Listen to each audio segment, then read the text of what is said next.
Everyone and welcome back. हमारा आज का टॉपिक है निवेश गुणांक का मॉडल। सबसे पहले हम देखते हैं गुणांक क्या होता है। गुणांक वर्ड आया है गुणा से। जब हम किसी चीज को गुणा करते हैं तो उसके मान में वृद्धि होती है। जैसे अगर हम लिखते हैं 5 into 10, तो अगर हम 5 को 10 बार करेंगे तो इसका मतलब होगा 5 की वैल्यू में बहुत ज्यादा वृद्धि होके अब वो मान हो गया है 50।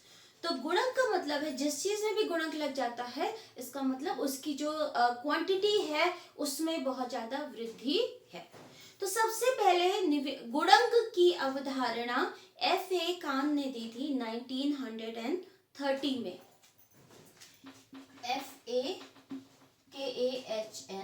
1930 में इन्होंने गुणक की अवधारणा दी थी और ये बताया था कि जब निवेश में परिवर्तन किया जाता है तो उसके फलस्वरूप रोजगार में भी परिवर्तन हो जाता है और ये रोजगार में होने वाला परिवर्तन कई गुना होता है। दैट मीन्स अगर निवेश 100 रुपए का बढ़ा है तो रोजगार में जो परिवर्तन होगा वो 100 रुपए के मूल्य के बराबर नहीं होगा बल्कि उससे कहीं अधिक होगा। ऐसा क्यों होता है कि जब हमारे यहाँ निवेश में वृद्धि होगी इसका मतलब उत्पादन की क्षमता में वृद्धि होगी और लोगों को नौकरी पे रखा जाएगा और जब इसके फलस्वरूप क्या होगा, रोजगार में वृद्धि होगी। इसीलिए F.A. खान ने जिससे जो मल्टीप्लायर या निवेश गुणक की थ्योरी दी थी उसे हम रोजगार गुणक के नाम से जानते हैं या फिर एम्प्लॉयमेंट मल्टीप्लायर कहते हैं। इसे F.A. खान के मल्टीप्लायर को एम्प्लॉयमेंट मल्टीप्लायर या रोजगार गुणक कहते हैं। 1936 में जब जॉन मेनार्ड कीन्स ने अपनी बुक जनरल थ्योरी लिखी तो उन्होंने इसी गुणक की अवधारणा को थोड़ा और मॉडिफाई करके प्रस्तुत किया। ग्रेट डिप्रेशन के सॉल्यूशन के रूप में उन्होंने ये बुक लिखी थी। तो ग्रेट डिप्रेशन में सबसे बड़ी समस्या क्या थी, एग्रीगेट डिमांड या समग्र मांग में कमी थी। तो उस समय कीन्स ने पाया कि निवेश में कमी हुई थी और निवेश में कमी के फलस्वरूप समग्र मांग में कमी हुई और इसके फलस्वरूप राष्ट्रीय आय में कमी हुई। तो कीन्स ने क्या पाया कि जब निवेश में कमी हुई, डेल्टा आई को हमने निवेश दिखाया है, इसके फलस्वरूप समग्र मांग दैट इज एग्रीगेट डिमांड में भी कमी हुई और इसके परिणाम स्वरूप राष्ट्रीय आय जो देश की जीडीपी होती है उसमें भी कमी हुई। लेकिन तो इसका मतलब क्या हुआ, निवेश में कमी हुई उसके फलस्वरूप राष्ट्रीय आय में कमी हुई। लेकिन कीन्स ने यह पाया कि निवेश में जितनी कमी हुई है राष्ट्रीय आय में होने वाली कमी उससे कहीं ज्यादा थी। मतलब अगर निवेश में थोड़ी कमी हुई है तो राष्ट्रीय आय में उससे कई गुना ज्यादा कमी हुई थी और इसी आधार पर, इसी अवधारणा के आधार पर उन्होंने अपनी निवेश गुणक की थ्योरी को प्रस्तुत किया। तो उनके अनुसार, कीन्स के अनुसार, जब भी निवेश में परिवर्तन होता है, परिवर्तन का मतलब ये कमी या वृद्धि दोनों हो सकती है। ग्रेट डिप्रेशन के समय तो कमी थी लेकिन ये परिवर्तन होता है। अगर इसमें परिवर्तन होगा इसके फलस्वरूप, क्योंकि एग्रीगेट डिमांड का फॉर्मूला क्या होता है, C+I, तो अगर आय में परिवर्तन होगा तो फिर समग्र मांग में परिवर्तन होगा, इसके फलस्वरूप राष्ट्रीय आय में भी परिवर्तन होगा। चाहे वृद्धि हो चाहे कमी हो, परिवर्तन एक ही दिशा में होगा। तो यहाँ पे कीन्स के अनुसार निवेश में परिवर्तन के फलस्वरूप राष्ट्रीय आय में भी परिवर्तन होगा। तो कीन्स ने अपनी थ्योरी को कुछ एजम्पशंस के आधार पर, कुछ मान्यताओं के आधार पर प्रस्तुत किया था। तो हम आगे पढ़ने से पहले उन मान्यताओं को डिस्कस कर लेते हैं। सबसे पहली मान्यता थी, ये मान्यताएं किसकी है, निवेश गुणक की। पहली मान्यता थी कि MPC सीमांत उपभोग प्रवृत्ति ये स्थिर रहती है। दैट मीन्स सीमांत उपभोग प्रवृत्ति पर क्या निर्भर करता है, उपभोग निर्भर करता है। तो कोई व्यक्ति या कोई राष्ट्र अपनी आय का कितना भाग उपभोग करेगा ये डिपेंड करता है एमपीसी पर।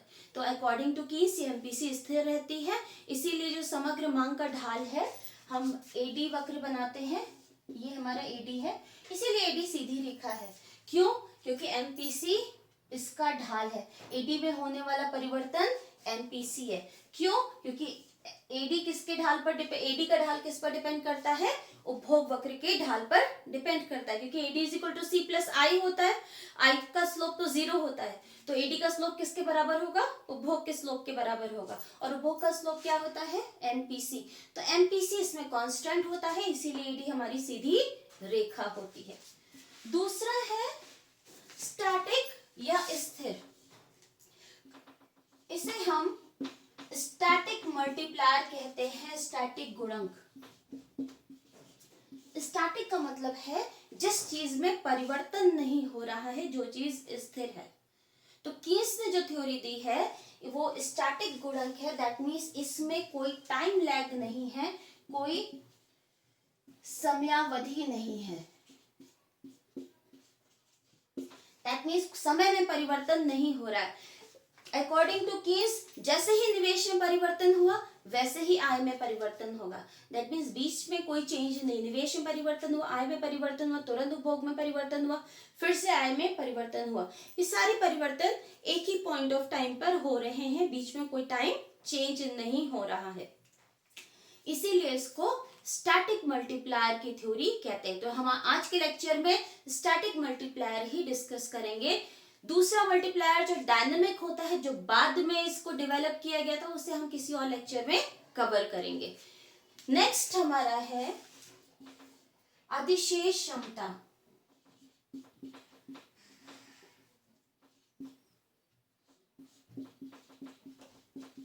अधिशेष क्षमता होती है किस चीज में? कंज्यूमर गुड्स इंडस्ट्री में।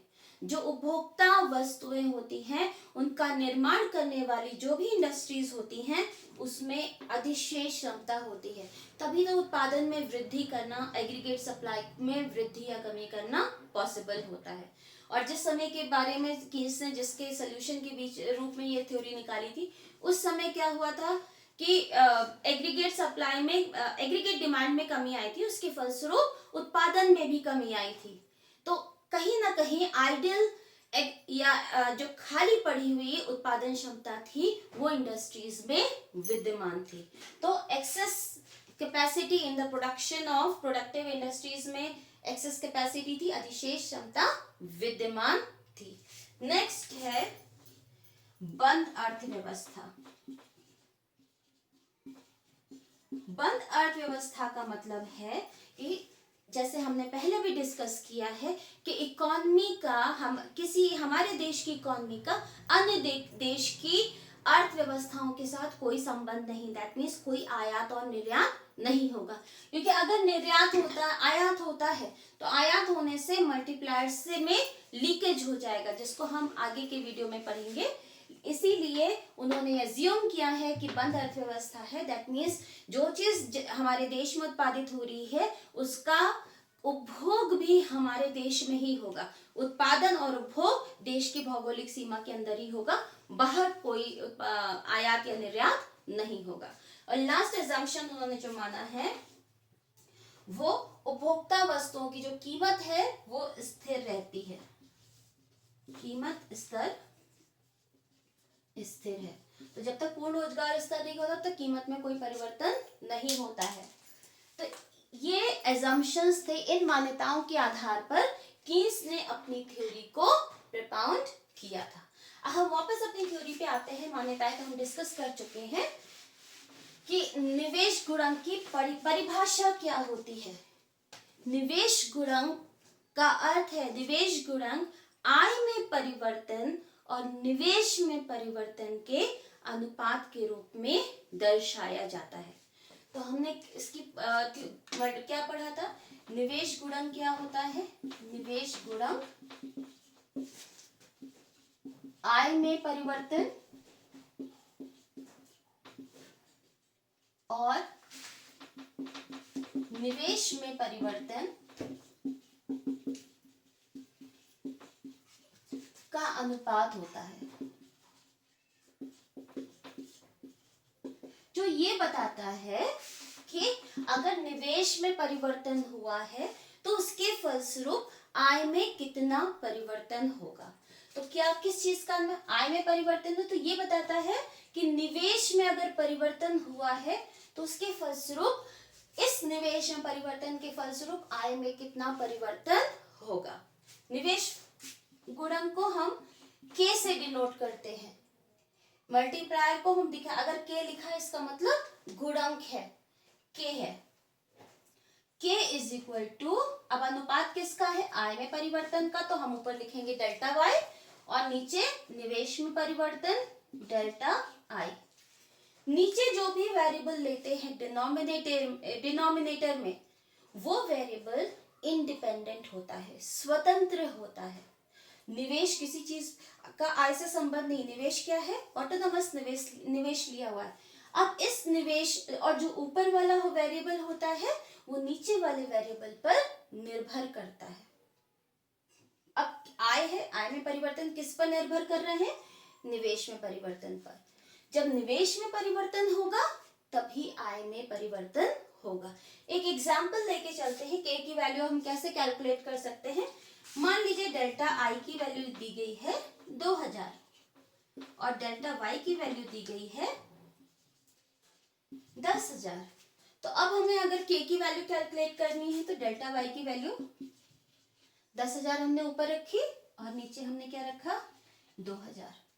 अब 10,000 divided by 2000 is equal to 5। इसका मतलब के की जो वैल्यू आई है वो है 5। अब आगे बढ़ते हैं, मल्टीप्लायर की थ्योरी, ये जो निवेश गुणक की थ्योरी है वो इस विचार पर आधारित है कि किसी के द्वारा किया गया व्यय किसी अन्य की आय में परिवर्तित होता है। तो इस विचार पर आधारित है, एक व्यक्ति ने अगर व्यय किया है तो वो व्यय इक्वल होगा किसी अन्य व्यक्ति की आय। हम एक एग्जाम्पल लेके चलते हैं। मान लीजिए रिलायंस इंडस्ट्रीज अपने आप को एक्सपैंड कर रही है, एक नई यूनिट खोल रही है। अब इस नई यूनिट को खोलने के लिए उसे क्या चाहिए होगा, नई मशीन्स चाहिए होंगी। मान लीजिए 100 करोड़ की मशीन, ₹100 करोड़ की मशीन रिलायंस इंडस्ट्रीज ने खरीदी। तो इस पर क्या किया, 100 करोड़ का खर्चा किया, किसने किया, रिलायंस इंडस्ट्रीज ने। मान लीजिए रिलायंस इंडस्ट्री ने ये जो 100 करोड़ की मशीन है ये टिस्को से खरीदी, टाटा आयरन एंड स्टील से। तो ऐसी स्थिति में ये 100 करोड़ किसके पास जाएंगे, टाटा के पास जाएंगे। तो ये टाटा की इनकम हो जाएगी 100 करोड़ रुपए की, और ये उत्पादन के कारकों में विभाजित हो जाएगा। वो 100 करोड़ की जो मशीन्स बनाई गई हैं उसके उत्पादन करने के लिए कुछ फैक्टर्स ऑफ प्रोडक्शन लगे होंगे, उत्पादन के कारक लगे होंगे, land, labour, capital and entrepreneurship. तो ये सारे उत्पादन के कारकों में ये आय विभाजित हो जाएगी। तो मल्टीप्लायर की थ्योरी इस अवधारणा पे आधारित है कि अगर एक व्यक्ति ने व्यय किया है तो वो अन्य व्यक्ति की आय में परिवर्तित होगा। तो हम देखते हैं मल्टीप्लायर की थ्योरी किस तरीके से वर्क करती है। हम मानते हैं कि चेंज इन इन्वेस्टमेंट हुआ। अब चेंज इन इन्वेस्टमेंट ये क्या चीज है, ये है किसी के द्वारा किया गया व्यय। अब ये व्यय किसी न किसी की आय में परिवर्तित होगा, तो ये निवेश क्या बनेगा, डेल्टा वाई। ये क्या है, आय। अब हम आय को जो हमारी इनकम होती है इसे हम दो तरीके से यूज करते हैं। चेंज इन वाई हम पहले ही पढ़ चुके हैं, या तो चेंज इन सी में कन्वर्ट होगा या चेंज इन एस में, दैट मीन्स उपभोग में परिवर्तित होगा या फिर बचत में परिवर्तन। अब हमने कुछ भाग तो इसका उपभोग कर लिया, दैट मीन्स ये क्या हो गया, व्यय। जितनी ये आय है उतना ही ये व्यय हो जाएगा। कुछ भाग डेल्टा एस के रूप में सर्कुलेशन से बाहर चला जाएगा, क्योंकि वो पैसा तो हमने उपभोग नहीं किया, हमने बचा के अपने अलमारी में रख दिया है, इन दैट केस वो सर्कुलेशन से बाहर हो जाएगा, क्योंकि केनेजियन थ्योरी में उन्होंने ये भी एज्यूम किया था, मैंने एजम्पशंस में बताया नहीं, ये भी एज्यूम किया था कि कोई फाइनेंशियल मार्केट नहीं है, फाइनेंशियल मार्केट मतलब बैंक, कि ऐसा कोई बैंक नहीं है या कोई वित्तीय संस्थान नहीं है जहां पे हम अपनी बचत के पैसे को जमा करें और वहां से कोई और लोन ले सके। हमने अगर बचत की है तो हम उसे अपने पास ही रखेंगे, और जब हमने अपने पास रखा तो वो मुद्रा के सर्कुलेशन से बाहर चला जाएगा। तो हम आगे बढ़ते हैं। ये किसी की आय है और आय को कुछ भाग उन्होंने किसी पे व्यय किया। अब ये जो व्यय हुआ है ये पुनः किसी वस्तु सेवा की खरीद पर होगा, तो ये व्यय पुनः डेल्टा वाई में कन्वर्ट हो जाएगा, क्योंकि व्यय इज इक्वल टू आय हो गई। अब हम आगे, ये वापस डेल्टा सी में कन्वर्ट हुआ और यहाँ पे डेल्टा एस हमारा सर्कुलेशन से बाहर हो गया, और ये जो हमने व्यय किया है, उपभोग किया है, ये दोबारा व्यय हो गया और ये आय में परिवर्तित हो गया। ये प्रक्रिया चलती रहेगी जब तक कि ये जो टोटल हमारा सेविंग जो अर्थव्यवस्था के सर्कुलेशन से बाहर होती जा रही है जो मुद्रा, वो उसका टोटल जो है डेल्टा आई के बराबर नहीं हो जाएगा। तो हमने ये देखा कि जब हम निवेश करेंगे उसके फलस्वरूप आय में परिवर्तन होगा, लेकिन आय में होने वाला परिवर्तन निवेश में होने वाले परिवर्तन से कहीं ज्यादा है। कैसे करके देखते हैं। मान लीजिए निवेश हुआ है 100 रुपीज का, इसका मतलब 100 रुपीज किसी के पास इनकम के रूप में, ये व्यय हुआ 100 रुपए का, तो आय के रूप में 100 रुपए किसी के पास पहुंच जाएंगे। अब ये व्यक्ति जिसके पास 100 रुपए पहुंचे हैं, या ये लोग एक समूह जिसके पास 100 रुपए पहुंचे हैं, ये समूह पूरा का पूरा पैसा नहीं खर्च करेगा, कुछ पैसे बचा लेगा। मान लीजिए अगर हमारा एमपीसी 80% है, 0.8 है, तो इसका मतलब 80% खर्च हो जाएगा। उपभोग किया 80 रुपए का और बचत कर ली 20 रुपए की। अगेन ये जो भोग हुआ है ये किसी की इनकम में कन्वर्ट हुआ, तो डेल्टा वाई कितना हो गया 80, क्योंकि ये किसी इसके द्वारा किया गया व्यय इनके द्वारा बनी हुई आय हो जाएगी। अब फिर से वापस वही, क्योंकि 20% हम बचा रहे हैं, तो 80 का 20% हो गया 16 रुपए, 16 जो सर्कुलेशन से बाहर हो गया, और 80% कितना हुआ 64। अब ये 64 बनेगी किसी की इनकम, जैसे यहाँ पे इनकम बनी और यहाँ भी इनकम बनी। इस तरह अगर हम देखते हैं, डेल्टा एस को तो हम बाहर कर दे रहे हैं, इस तरह हमें ये पता चलता है डेल्टा आई कितना है हमारा 100 है, लेकिन डेल्टा वाई कितना है 100, ये भी 80 भी डेल्टा वाई हुआ और ये 64 भी डेल्टा वाई हुआ। अब यहाँ पे करके डेल्टा वाई की वैल्यू कितनी है 100 plus 80 plus 64 and so on, क्योंकि ये प्रक्रिया अभी आगे तक चलेगी जब तक यहाँ पे टोटल जो सेविंग है वो डेल्टा आई के बराबर नहीं हो जाती है। तो इस तरीके से जितना हमने लिखा है यही हो जाता है 244 एंड सो ऑन। निवेश में वृद्धि कितनी हुई 100 रुपए की, डेल्टा वाई में कितनी वृद्धि हुई 244, और ये भी इससे आगे बढ़ेगी। तो कीन्स ने ये जो सिद्धांत बताया था, ये ग्रेट डिप्रेशन की स्टडी करके बताया था, और उस समय निवेश में जो परिवर्तन हुआ था या निवेश में जो कमी हुई थी उस समय, वो हुई थी 47.5 billion US dollar. That means निवेश में इतनी कमी हुई थी डेल्टा आई। उसके फलस्वरूप जो राष्ट्रीय आय में यूएस, क्योंकि स्टार्टिंग ग्रेट डिप्रेशन हमारी यूएस से हुई थी, तो यूएस से 47.5 बिलियन डॉलर की कमी हुई थी निवेश में, जिसके फलस्वरूप 93 बिलियन यूएस डॉलर में राष्ट्रीय आय में कमी हुई थी। तो उस समय निवेश गुणक की जो के की वैल्यू आई थी 2 आई थी। दैट मीन्स दुगना चेंज हुआ था राष्ट्रीय आय में, निवेश में जितना चेंज हुआ था उसके दुगना कमी आई थी राष्ट्रीय आय में। तो निवेश गुणक क्या बताता है कि अगर हमारा डेल्टा आई जितना भी हुआ है, y में होने वाला परिवर्तन डेल्टा y उससे कहीं ज्यादा होगा। तो क्या बताता है, यही निवेश गुणक की प्रक्रिया बताती है कि हमारा निवेश में परिवर्तन से राष्ट्रीय आय में होने वाला परिवर्तन उसके कई गुना ज्यादा होगा। अब हम देखते हैं कौन से कारक हैं जिन पर निवेश गुणक का मान या वैल्यू निर्भर करती है। तो कौन से कारक हैं, ये कारक कौन से निवेश गुणक को निर्धारित करने वाले कारक मैंने शॉर्ट में लिखा है। ये कारक है निवेश गुणक की जो वैल्यू है उसको निर्धारित करने वाले कारक। पहला है आरंभिक निवेश।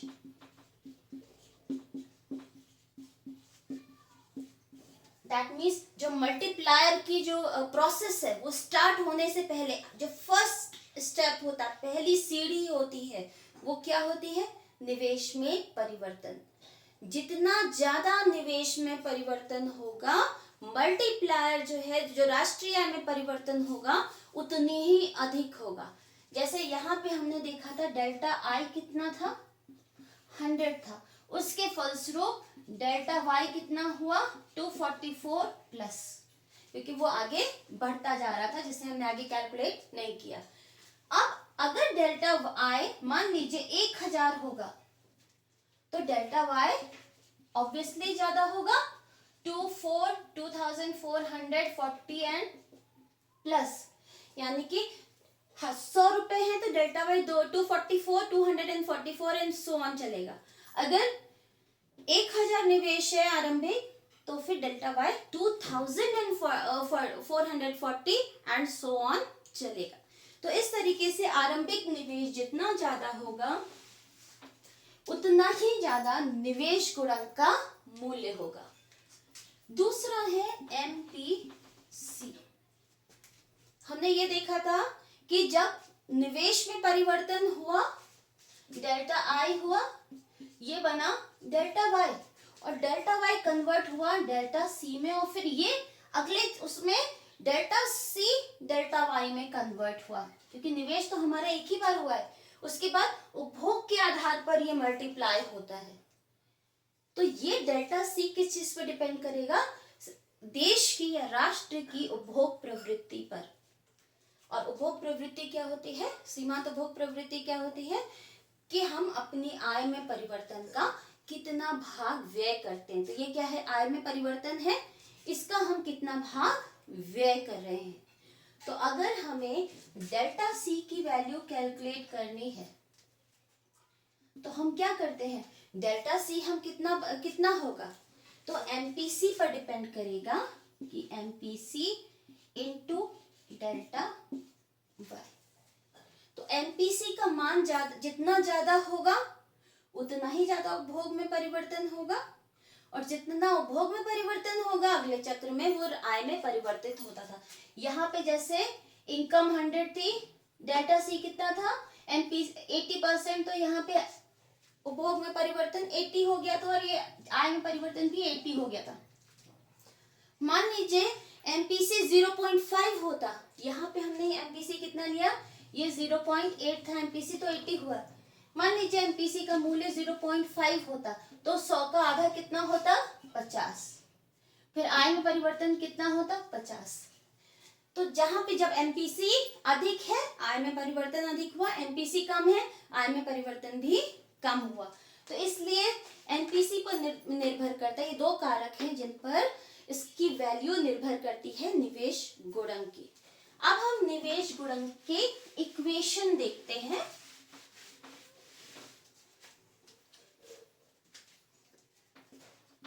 कैसे निवेश गुणक की इक्वेशन या फॉर्मूला डिराइव करते हैं।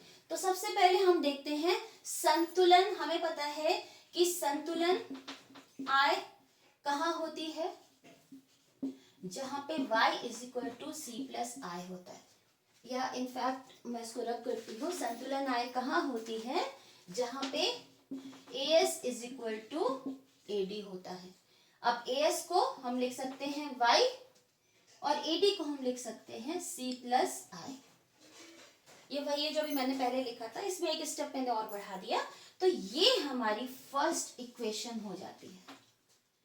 अब हमें ये पता है, क्योंकि हम क्या स्टडी कर रहे हैं निवेश गुणक में, हम स्टडी कर रहे हैं कि निवेश में अगर परिवर्तन हुआ तो आय में कितना परिवर्तन होगा।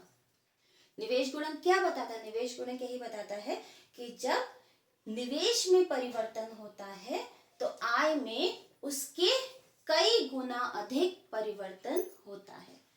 अब क्योंकि हम परिवर्तन स्टडी कर रहे हैं तो हम इस इक्वेशन में भी परिवर्तन को शो करेंगे। तो यहाँ पे फिर नेक्स्ट इक्वेशन, हम परिवर्तन के साथ अगर हमने ये वाली इक्वेशन बनाई तो क्या होगा? हमने डेल्टा y की वैल्यू देखी is equal to delta c plus delta i। क्यों? क्योंकि ये जो आय में परिवर्तन हो रहा है वो निवेश में परिवर्तन और उपभोग में परिवर्तन दोनों के फलस्वरूप होता है। ये बन गई हमारी इक्वेशन 2। अब हम बात करते हैं सी पर बात करते हैं। हमें ये पता है कि उपभोग फलन को कैसे दर्शाते हैं। उपभोग फलन की इक्वेशन है या उसका समीकरण है C is equal to C bar plus D Y. ये हमने पहले की क्लासेस में ऑलरेडी पढ़ा हुआ है। अब C बार क्या होता है? स्वायत्त उपभोग होता है जिसका आय के साथ कोई रिलेशन नहीं होता।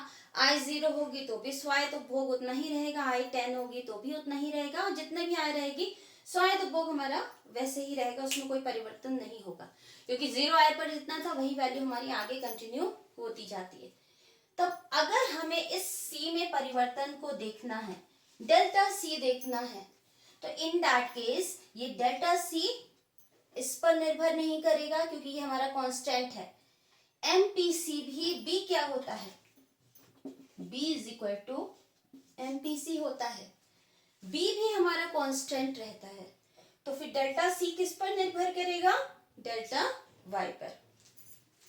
तो हम इस डेल्टा C को लिख सकते हैं delta C is equal to B delta Y। B क्या है हमारा? MPC है। हमने यहाँ पे क्या देखा था कि अगर हमारा डेल्टा Y 100 था तो उसके फलस्वरूप डेल्टा C कितना हो गया था? 80 हो गया था। तो ये 80 C किस पर निर्भर किया? डेल्टा Y पर। और कितना निर्भर किया? ये वैल्यू जो हमारी कहां से आई? 0.8 जो कि MPC से है।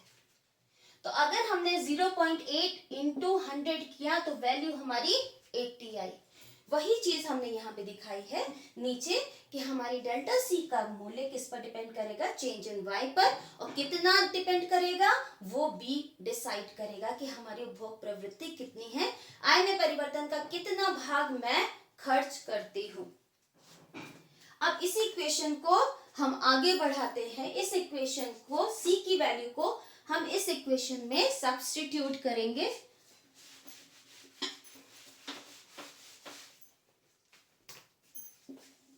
मैं C की पहले हम ये वाली इक्वेशन कॉपी कर लेंगे। ये इक्वेशन 2 मैंने बताई थी जहां पे delta y is equal to delta C plus delta I था। ये हमारी इक्वेशन 2 थी। अब हम डेल्टा C का जो हमने फॉर्मूला देखा है, इस फॉर्मूले को हम यहाँ पर सब्स्टिट्यूट करेंगे डेल्टा C की जगह। तो फिर क्या करेंगे? प्रतिस्थापित करते हुए इक्वेशन 2 में डेल्टा C का मान प्रतिस्थापित करेंगे।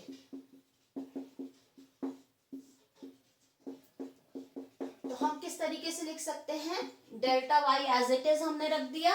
अब इस डेल्टा C की जगह हम ये वाली वैल्यू रखेंगे जो हमने नीचे निकाली है।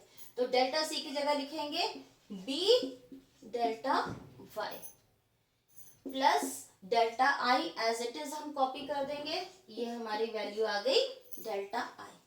अब यहाँ पे देखिए ये वाला टर्म हमारा डेल्टा वाई में दिया है और ये टर्म भी डेल्टा वाई में है, इसलिए हम इस टर्म को लेफ्ट हैंड साइड शिफ्ट करेंगे। तो आगे देखते हैं नेक्स्ट स्टेप में,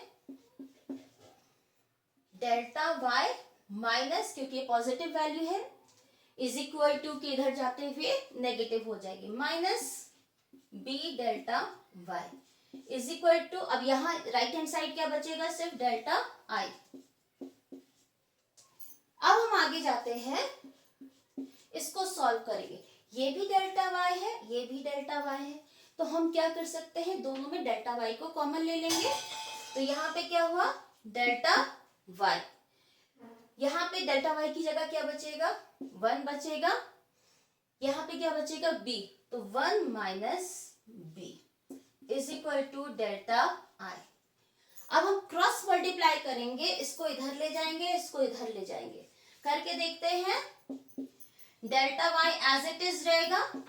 अब हम डेल्टा आई को क्रॉस मल्टीप्लाई करके लेफ्ट हैंड साइड लेके आ रहे हैं, तो यहाँ पे delta Y upon delta I हो गया। इधर इसको क्रॉस मल्टीप्लाई करेंगे तो इधर जाके ये डिनोमिनेटर बन जाएगा, तो वैल्यू क्या आएगी, 1 अपॉन 1 माइनस बी। अब मैं उधर का रब करती हूँ, 1 माइनस ये b क्या होता है, b is equal to M P C होता है। उधर में टॉप पे सॉल्व करते हैं इसको आगे। हमने अभी तक क्या देखा, नीचे वाला फिर से मैं कॉपी कर दे रही हूँ, delta Y upon delta I is equal to 1 upon 1 minus B, और b क्या होता है, b is equal to M P C होता है। दूसरा delta y upon delta I, ये किस चीज का फॉर्मूला है, ये फॉर्मूला है k का। हमने जब स्टार्टिंग में k की डेफिनेशन की थी तो k का मल्टीप्लायर की डेफिनेशन की थी, तो k से डिनोट करते हैं, फॉर्मूला था डेल्टा y अपॉन डेल्टा आई में परिवर्तन और निवेश में परिवर्तन का अनुपात। अब हम इसी को आगे देखते हैं, k is equal to delta Y upon delta I is equal to 1 upon 1 minus, अब हम b की जगह एमपीसी भी लिख सकते हैं, तो यहाँ पे हमने लिख दिया एमपीसी। अब हमें पता है कि 1 माइनस एमपीसी क्या होता है, 1 माइनस एमपीसी एमपीएस होता है, सीमांत बचत प्रवृत्ति। तो इस तरीके से निवेश गुणक के ये 3 फॉर्मूले हमारे सामने आए हैं। तो k के 3 फॉर्मूले होते हैं निवेश गुणक के। पहला है k is equal to delta Y upon delta I. दूसरा फॉर्मूला है k is equal to 1 upon 1 minus M P C, और तीसरा फॉर्मूला है k is equal to 1 upon M P S. जब हमें अलग अलग न्यूमेरिकल सॉल्व करने के लिए गिवन होते हैं, तो फिर हमें जब पता करना होता है, हमें ये ध्यान रखना होगा कि कौन सा फॉर्मूला हमें यूज करना है। तो अब जब हमारे पास वैल्यूज गिवन होंगी, हम डिफरेंट k की वैल्यू भी कैलकुलेट कर सकते हैं, इसी से एमपीएस की एमपीसी की वैल्यू भी कैलकुलेट हो सकती है, इसी से एमपीएस की वैल्यू भी कैलकुलेट हो सकती है, and delta Y and delta I की वैल्यू भी कैलकुलेट हो सकती है। अब एक और फॉर्मूला हम देख लेते हैं। पहला जो हमने फॉर्मूला देखा था k is equal to delta Y upon delta I, ये आपको याद रखना होगा कि डेल्टा वाई ऊपर जाएगा, डेल्टा आई नीचे आएगा। कभी कभी क्वेश्चन में डेल्टा वाई की वैल्यू कैलकुलेट करने के लिए आती है, तो डेल्टा वाई की अगर हमें वैल्यू कैलकुलेट करनी है तो क्या होगा, डेल्टा आई क्रॉस मल्टीप्लाई हो जाएगा और लेफ्ट हैंड साइड चला जाएगा, तो क्या वैल्यू होगी डेल्टा वाई की, k इंटू डेल्टा आई। हम यूज सिंपली लिख सकते हैं k डेल्टा आई, ये हमारा हो गया डेल्टा वाई की वैल्यू। अगर हमें डेल्टा आई की वैल्यू कैलकुलेट करनी है, तो उसके लिए हम कैसे लिख सकते हैं, delta I is equal to delta Y divided by K. That means delta Y को आई को ऊपर ले गए और के को हम नीचे लेके आ गए। ये क्रॉस मल्टीप्लाई हमने इस तरीके से किया तो हमारे सामने ये सेकेंड फॉर्मूला आ गया। तो इस तरीके से निवेश गुणक के 3 फॉर्मूले हमने देखे और इन फॉर्मूले को कैसे डिराइव करते हैं ये भी देखा। तो निवेश गुणक से पता चलता है कि आरंभिक निवेश के कितना गुना आय में परिवर्तन होता है। अब इसके बाद हम निवेश गुणक और मल्टीप्लायर के बीच में रिलेशनशिप देखते हैं।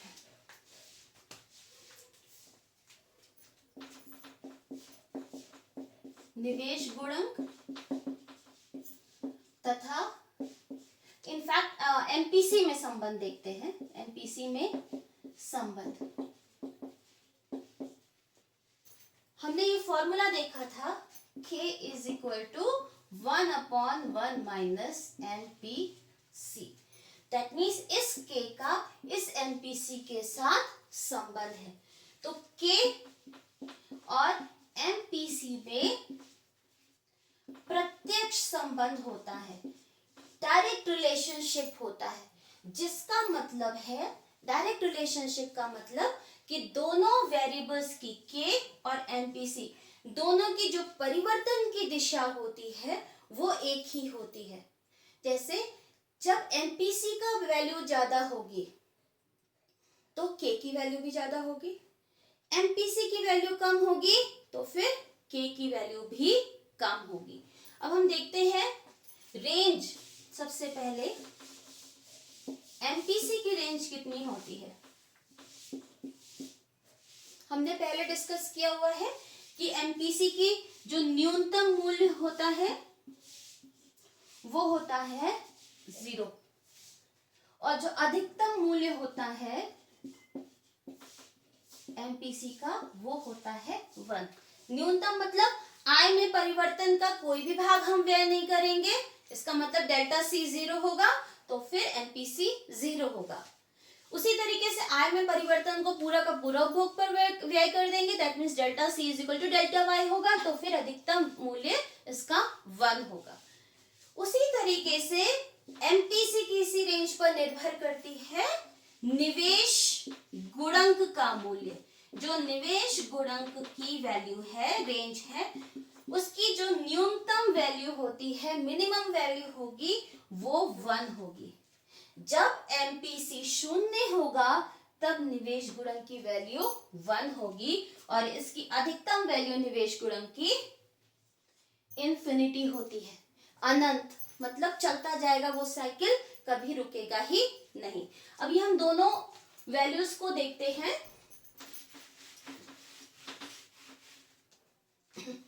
सबसे पहले देखते हैं जहां पे हमारा एमपीसी इज इक्वल टू 0 होता है। एमपीसी जब 0 होगा इसका मतलब क्या है कि हमारा delta C is equal to 0, क्योंकि एमपीसी का फॉर्मूला हमने क्या पढ़ा था, delta C upon delta Y. तो जब हमारा न्यूमरेटर 0 होगा तभी हमारा ओवरऑल टर्म जो है 0 हो जाएगा। तो न्यूमरेटर 0 कब होगा, जब हमारा डेल्टा सी 0 होगा। तो इस तरीके से एमपीसी का मूल्य तब 0 होगा जब हमारा डेल्टा सी 0 होगा। इसका मतलब क्या है, आय में जितना परिवर्तन हुआ वो हमने पूरा का पूरा बचा लिया है, कुछ भी उपभोग पर व्यय नहीं हुआ। ऐसी स्थिति में अब हम देखते हैं K कितना होगा। K is equal to 1/1 minus MPC, जो अभी हमने फॉर्मूला देखा। वैल्यू को पुट करके देखते हैं। एमपीसी की वैल्यू हम 0 रखेंगे तो 1/1 माइनस 0, इसका मतलब क्या हुआ, 1/1 इज इक्वल टू वैल्यू आएगी हमारी 1। कैसे हुआ, इससे क्या पता चलता है, इससे ये पता चलता है कि जब हमारे उपभोग में परिवर्तन नहीं होगा तो फिर, क्योंकि डेल्टा सी 0 है, तो फिर आय में जो मल्टीप्लिकेशन की जो प्रक्रिया है वो मल्टीप्लाई नहीं होगी, वो नंबर 1 पर ही रह जाएगी। जैसे स्टार्टिंग में हमने क्या था, 5 इंटू 10 इज इक्वल टू 50, लेकिन 5 इंटू 1 क्या होगा, वो 5 ही रह जाएगा। जैसे मान लीजिए हमने निवेश में परिवर्तन किया, ये वैल्यू हमारी 100 हुई। अब ये क्या है, ये तो व्यय है, कन्वर्ट डेफिनेटली होगा किसी ना किसी की आय पर, ये चेंज होगा डेल्टा वाई में, ये 100 बना, और ये क्या है, आय है, क्योंकि व्यय इज इक्वल टू आय हमने किया है कि किसी के द्वारा किया गया व्यय किसी के आय में परिवर्तित होता है। तो पहली बार जो निवेश किया गया वो आय में परिवर्तित होकर डेल्टा वाई हो गया। लेकिन मान लीजिए डेल्टा सी की वैल्यू हमारी 0 है, इसका मतलब जितना आय में परिवर्तन हुआ वो पूरा का पूरा हमारा डेल्टा एस में हो गया 100। इसका मतलब उपभोग तो कुछ हुआ ही नहीं, यहाँ तो वैल्यू 0 है, तो मल्टीप्लायर फिर काम नहीं करे, मल्टीप्लायर की वैल्यू यहाँ पे 1 होगी। दैट मीन्स आय में परिवर्तन कितना हुआ, 100 इंटू 1 इज इक्वल टू 100 ही। क्यों, क्योंकि ये उपभोग तो हुआ ही नहीं, आगे एमपीसी 0 है, डेल्टा सी 0 है, आगे डेल्टा सी 0 हो गया, तो फिर जितना आरंभिक निवेश है आय में परिवर्तन भी उतना ही होगा। ये है निवेश गुणक की मिनिमम वैल्यू। देखिए निवेश जितना बढ़ेगा आय में परिवर्तन उतना तो होगा, लेकिन आगे मल्टीप्लिकेशन की जो प्रोसेस है वो रुक गई, क्योंकि आगे हमारा उपभोग हुआ नहीं, एमपीसी 0 है। जो हम अधिकतम मूल्य देख के चलते हैं, दूसरी रेंज में हमने इसका अधिकतम मूल्य देखा था, ये सिचुएशन 1 है, ये situation 2, MPC is equal to 1। ये कब होता है, जब हमारी जितनी भी डेल्टा वाई मतलब आय में जितना भी परिवर्तन हुआ वो पूरा का पूरा उपभोग कर लिया गया, सेविंग बिल्कुल भी नहीं की। तो ऐसी स्थिति में जो निवेश गुणक की प्रक्रिया है उसका जो वैल्यू होगा वो अनंत होगा। देखते हैं सबसे पहले कैसे होगा। k is equal to 1/1 minus MPC. अब क्या होगा, 1/1 माइनस एमपीसी का मूल्य कितना है, 1 है, 1 माइनस 1 वैल्यू कितनी आएगी, 0, तो 1/0। जब हम किसी वैल्यू को 0 से डिवाइड करते हैं तो हमारी जो आंसर आएगा वो इंफिनिटी होगा। दैट मीन्स निरंतर वो साइकिल चलती रहेगी, कभी नहीं रुकेगी। एक सेम फिगर से देखते हैं, जब हमारा डेल्टा आई है, ये क्या है, किसी के द्वारा किया गया व्यय, ये 100 हुआ। अब ये डेल्टा आई किसी की आय में परिवर्तित हुआ और आय बन गई हमारी, मैं ये इक्वेशन को रख कर दे रही हूं, आय हमारी 100 हो गई। अब कोई व्यक्ति है, राष्ट्र में अगर हमने बिल्कुल भी बचत नहीं की तो क्या होगा, पूरा का पूरी जो वैल्यू है 100, ये हमने डेल्टा सी में कन्वर्ट कर दिया, 100 हो गया। जहां पे एमपीसी का मूल्य 1 होगा, दैट मीन जितना डेल्टा वाई है, जितना डेल्टा वाई उतना ही डेल्टा सी हो जाएगा, यानी कि ये दोनों इक्वल हो जाएंगे। फिर वापस डेल्टा वाई क्या है, 100 है, फिर ये वापस डेल्टा सी 100।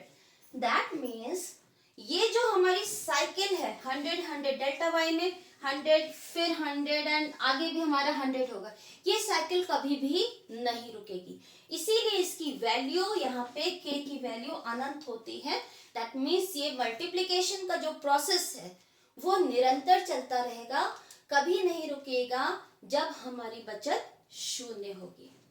तो इससे ये पता चलता है कि मल्टीप्लायर जो से हम निवेश गुणक कहते हैं और एमपीसी, इन दोनों में प्रत्यक्ष संबंध होता है। एमपीसी का मूल्य जितना ज्यादा होगा, के का मूल्य भी उतना ज्यादा होगा। एमपीसी का मूल्य जितना कम होगा, के का मूल्य भी उतना ही कम होगा। दैट मीन्स दोनों के परिवर्तन की जो दिशा है वो दिशा सेम है। दोनों बढ़ रहे हैं, दोनों अगर बढ़ रहे हैं तो दोनों में वृद्धि हो रही है, और कम हो रही है तो दोनों में कमी हो रही है। दैट मीन्स परिवर्तन की दिशा सेम है। तो जितना अधिक एमपीसी का मूल्य होगा उतना ही अधिक के होगा। एक एग्जाम्पल लेके चलते हैं, K is equal to MPC is equal to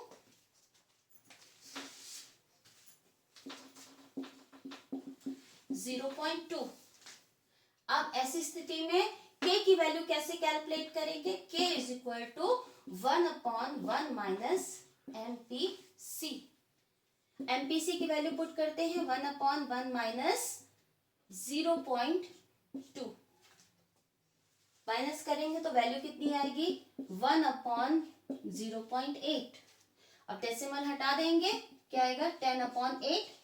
नीचे डेसिमल हटा के ऊपर 0 ऐड करेंगे, इसकी वैल्यू कितनी आएगी? 1.25। इसका मतलब क्या है? जब MPC की वैल्यू 0.2 है तो K की वैल्यू है 1.25। अब दूसरा लेके चलते हैं, सेकेंड एग्जाम्पल। जब MPC की वैल्यू हो गई 0.9, 0.2 से 0.9 ज्यादा है। अब देखते हैं K में वृद्धि होती है कि कमी होती है। तो K is equal to 1/1 minus MPC, 1/1 minus 0.9। Value कितनी बचेगी? 1 में से 0.9 माइनस करेंगे तो 1 माइनस, सॉरी, इट इज 0.1। अब हम डेसिमल रिमूव करेंगे, ऊपर 0 ऐड करेंगे, वैल्यू कितनी आई? 10। दैट मीन्स जब MPC का मूल्य 0.9 है तो K की वैल्यू है 10। तो इससे पता चलता है कि MPC जब हमारी कम है तो K की वैल्यू भी कम है। जब हमारी MPC बढ़ गई तो K की वैल्यू भी बढ़ गई। इससे ये पता चला कि MPC और निवेश गुणक के बीच में प्रत्यक्ष संबंध है। अब ये मल्टीप्लायर की थ्योरी, निवेश गुणक की थ्योरी एक बड़ी थ्योरी है, तो जिसे एक वीडियो में हम कवर नहीं कर रहे हैं, तो इसका सेकंड पार्ट हम अभी दूसरे वीडियो में इसको शो करेंगे, जिसमें हम इसकी वर्किंग भी डिस्कस करेंगे, इसका पैराडॉक्स ऑफ थ्रिफ्ट डिस्कस करेंगे, किस तरीके से मल्टीप्लायर बैकवर्ड और फॉरवर्ड, आगे और पीछे दोनों असर करता है, दोनों वर्क करता है। इसके डायग्राम्स को देखेंगे और इस पर बेस्ड कुछ न्यूमेरिकल्स को भी सॉल्व करेंगे। That's all for today. Thank you so much.